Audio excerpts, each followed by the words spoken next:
3 food companies are recalling some of their products because of allergy concerns.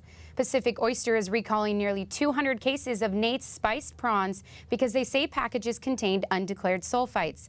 The prawns were distributed to retailers in Oregon and Washington. Garden Burger LLC says it's recalling Eating Right soy protein burgers. Some packages mistakenly have veggie burgers that contain milk. Rhythm Superfoods LLC says it's pulling over 2,000 cases of Cool Ranch kale chips because the packages do not list cashews as an ingredient. Superfoods says 1 case of allergic reaction to the cashews has been reported. Mental health experts say that each year, nearly 30,000 Americans take their own lives. One organization is working to prevent such tragedies. It organized an event in Santa Monica with people who've lost loved ones to suicide. Our reporter Courtney Clavon has the story. Every 15 seconds, someone in the United States dies by suicide, and about 1 million people make an attempt. One of these people who thought about taking her life is CSUN alum Allison Bickelman. I was diagnosed in 2006 with major depression as well as some anxiety disorders, and I became suicidal a few times over the course of the last 5 years. Been to psychiatric hospitals, treatment centers. Now that she's doing better, she is speaking at the American Foundation of Suicide Prevention, also known as the AFSP's annual Out of the Darkness Walk. This walk brings together the families and friends of a person who has died by suicide in order to show support and honor their life. Another group at the walk was CSUN's depression outreach program, the Blues Project. Member Ashley McCourt says the project is important because there are over 1,000 suicides on college campuses every year. Transitioning from being in high school to moving to a college, a lot of times moving away, living on your own, struggling with trying to find your niche in a new place. Co-founder of the AFSP is actress Mariette Hartley, who says the organization was formed in order to prevent suicide and erase the stigmas associated with it. You know, it's interesting because you use the words commit suicide, and what we're trying to do is to educate people not to use that word because it connotes a crime, and we don't feel that it's a crime, that mental illness has been stigmatized for so many years. Hartley says she has battled with bipolar disorder, which runs in her family and has led to the suicide deaths of her father, uncle, and cousin. You continue to use your voice.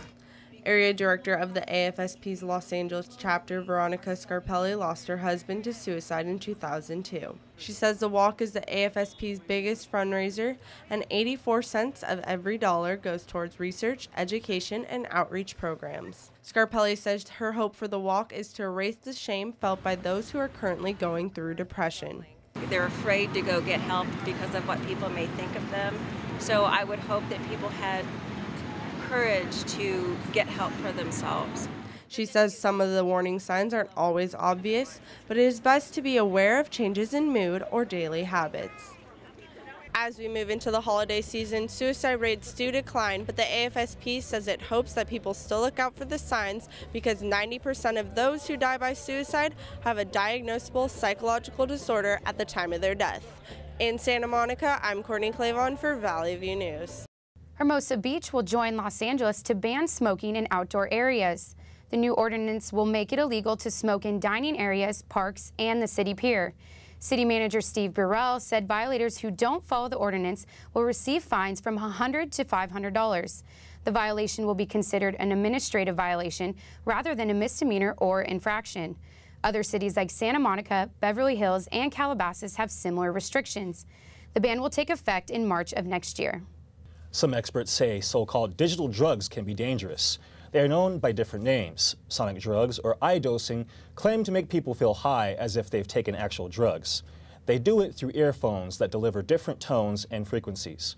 One brain imaging expert says every brain responds differently and the reaction could be dangerous. The digital drugs are reported to be especially harmful to young people whose brains are not fully developed. 3 people are dead after a grain elevator exploded in Atchison, Kansas. 3 others are missing and 2 others are hospitalized after the blast at the Bartlett Grain Company elevator. The debris and structural damage initially delayed the search for the missing workers. The cause of the explosion was not immediately known, but the city says stored grain can create toxic gases that can cause explosions. Authorities said there is no threat to the public. Now with sports, Christiana Gross has more on the SC versus Stanford game, and the manager of the St. Louis Cardinals is retiring a world champion. St. Louis Cardinals manager Tony La Russa is ending his 3-decade career. His retirement comes just 3 days after the Cards beat the Texas Rangers in an exciting 7-game World Series. This World Series title is the third of La Russa's 33-year career. The future Hall of Famer retires third on the all-time win list, just behind first place Connie Mack and second place John McGraw. La Russa says he feels it's time to end it. It was a thriller in triple. That's right, triple overtime. The 6th-ranked Stanford Cardinal keeps a 16-game win streak alive after beating USC 56-48. USC running back Stephen Taylor ran for the tying touchdown in the 3rd overtime, but Stanford's defense forced a fumble in the end zone to end the game. Stanford's Andrew Luck improved his Heisman campaign by leading his team to 4 late scoring drives after nearly costing them the game by throwing a late pick in the 4th quarter. Luck finished with 330 passing yards, 3 touchdowns, and 1 interception. Ohio State is finally making headlines for what they did on the field. This after a year in which the coach resigned and players were suspended in a scandal. The Buckeyes beat 15th-ranked Wisconsin after quarterback Braxton Miller threw a 40-yard touchdown pass to Devin Smith with 20 seconds left. The score gave Wisconsin their 2nd straight loss in a shocking defeat and all but ruined the Badgers' hopes for a national championship. The Patriots came into Pittsburgh last Sunday with a 6-1 all-time record against the Steelers. Ben Roethlisberger and company shattered their losing streak against New England in a 25-17 victory.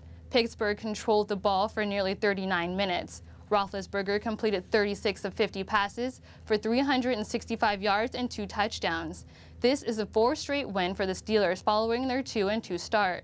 Tom Brady came off a bye week, passing for 2 touchdowns and a season-low 198 yards. The LA Galaxy beat their cross-country rival, the New York Red Bulls, 1-0 in the first leg of the Western Conference semifinal. Mike McGee gave the Galaxy the lead in the 15th minute. The marquee game lived up to the hype with hard tackles, heart-stopping shots on goal, and a dust-up between teams. After the match, frustration boiled over when Red Bull's Rafa Marquez threw the ball at Landon Donovan. LA's Adam Chrisman immediately confronted Marquez, who then swung at the Galaxy striker. LA's Juninho punched Stephen Kill, while players from both teams pushed and shoved at midfield. Both Marquez and Juninho received red cards and will miss their team's next game. The Galaxy began the 2nd leg of playoffs at the Home Depot Center, where they haven't lost all season. That's all for sports. Back to you. When we come back, an award-winning singer is taking a break for medical reasons, and renting movies is going to be more expensive.